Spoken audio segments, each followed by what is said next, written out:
Hi friends అందరికీ.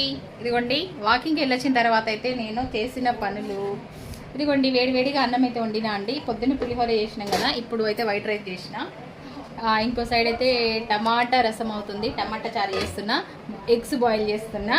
ఇంకా next నా ప్రోగ్రామ్ ఏంటంటే, ఇక ఆల్రెడీ అన్నం అయిపోయింది, చారు మసులుతుంది, ఎగ్స్ బాయిల్ అయితే ఇదిగోండి ఇది కూడా స్టార్ట్ చేసిన. ఈ బ్లౌజ్ కంప్లీట్ చేయాలి. ఇక్కడేమో మా పిల్లలందరూ చూడండి ఆరు బయట ఎంత చక్కగా కూర్చొని ఫ్యాన్ పెట్టుకొని చదువుకుంటున్నారో. రేపు ఏం ఎగ్జామ్ ఉంది నాన్న? సోషల్ ఇంగ్లీష్ అంట చదువుకుంటున్నారు. కానీ సైలెంట్ రీడింగ్ చేయండి. గబగబా అని అందరూ మాట్లాడిరనుకో, అందరూ గట్టిగా చదివిరనుకో ఎవరికి బుర్రకెక్కదు. ఎవరిది వాళ్ళు సైలెంట్ రీడింగ్ చేసుకోండి, ఓకేనా? ఓకే, చదువుకోండి, మిమ్మల్ని డిస్టర్బ్ చేయను, ఓకేనా ఫ్రెండ్స్? ఇవన్నమాట పనులు. ఇంకా లోపల మా పంతులు ఏం చేస్తుండే, చిన్న పంతులు చూడండి. నీకు ఎగ్జామ్ లేదా? ఇట్లుంటుంది కదా, ఓకేనా? Bye friends.